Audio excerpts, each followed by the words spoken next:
Thank you, members of City Council, Madam Mayor. City Council, I should City Council. Who's the council? This is the last time.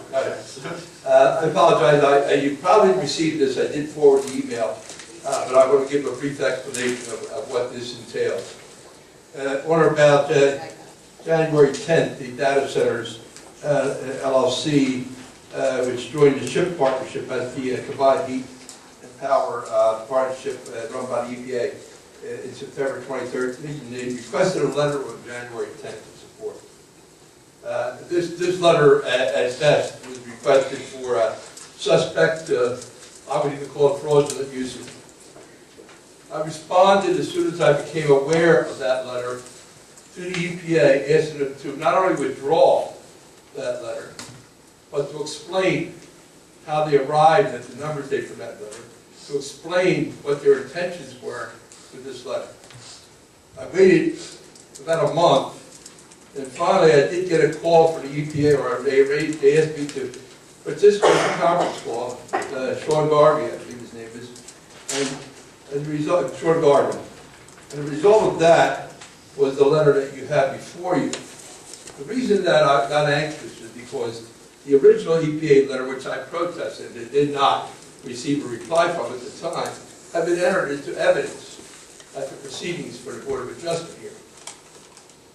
Totally inappropriate, I might add, if you read the letter at the result of our conversation, that it was never the intention of the CHP partnership to endorse this project or to opine about the efficacy of this project. It's an endorsement of a methodology of CHP. I spent a week and a half ago, I spent 3 days in Boston with the Council of State Governments talking about severe weather consequences.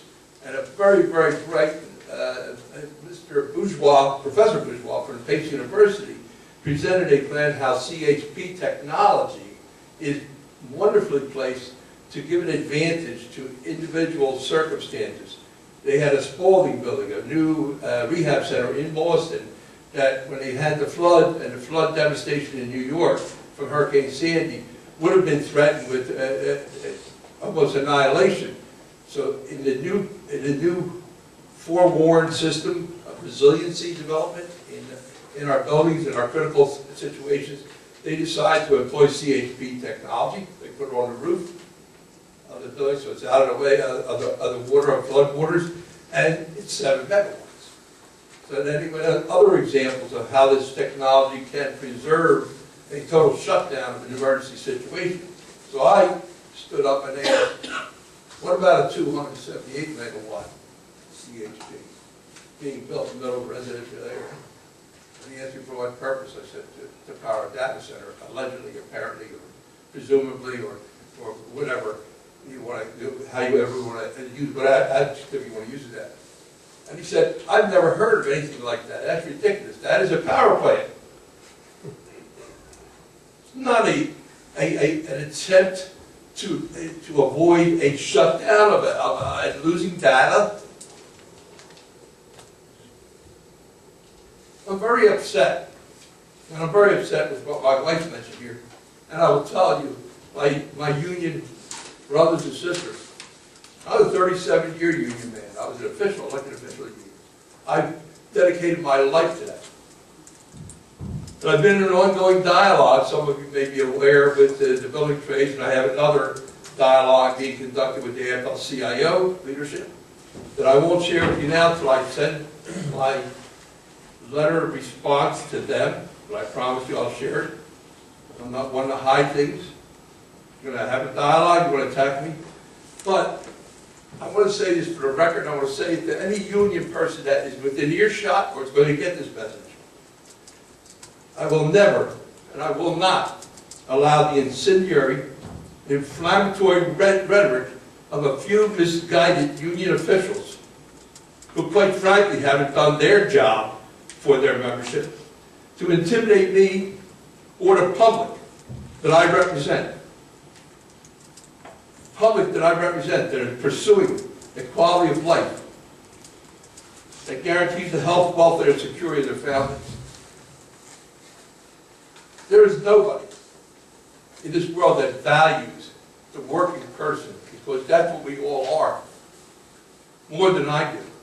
And there's no one that can ever question my integrity, my dedication to unions and to working people, not just unions, but all working people.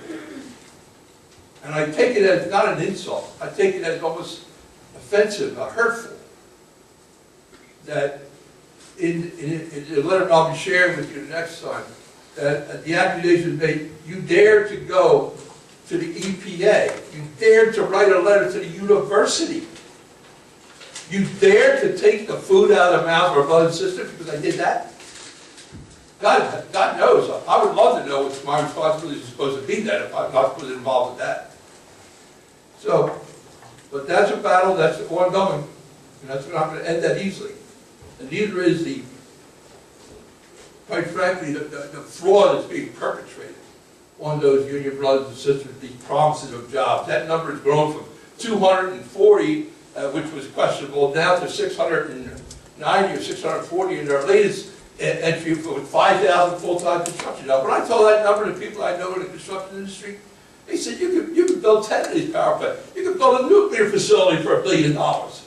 Give me this stuff that they're going to have $500 million in jobs in this city if we allow them to go forward with this. Anyway, on another subject that's related though, in a way. You know, I've been the champion of the pilot legislation, payment in lieu of taxes, for a very good reason. Some of it provoked by the fact that our water rates are going up, that we have to fill a gap where we are being disallowed property taxes by the exemption the university enjoys. And the number we're trying to get is pretty much set at, can we get 500,000? And so a lot of people enjoy finance that don't care too much about something outside the realm of their area. Don't care about the Newark area. And then when I look and I see that we spent almost $300,000 of my taxpayer money. And I'm thinking, why am I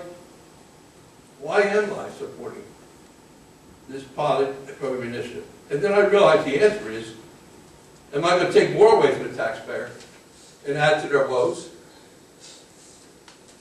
So I'm in a quandary. Am I going to watch and I'm not challenged that this city is using taxpayer money to defend a project that shysters and speculators at best are promoting? The circus has come to the town, we're buying all the tickets on the taxpayers' backs. And then the last thing, and I just want to answer some questions raised by my good friend Mr. Maxwell. The stormwater utility fee at the state level has not been fleshed out at all. As a matter of fact, one of the questions I posed to the governor was, and my objection was and will be, centered on the stormwater defined versus the poison water that the industrial partners of this state have left behind. I'm going to have my taxpayers burdened with a fee. There's a very big need for it. We know that we've had this discussion here for the flooding situations, things that have happened in the past. But if that money is going to be used to bail out some industry that insists and has continued to poison the water in our state, I'm saying no. And I'm saying no to the governor. But I will always try to fight for the people, for the taxpayers of Newark. I just need you to reconsider, this council to reconsider what investment we're making for this project as opposed to the needs of the taxpayers, the investment we should make for them. Thank you.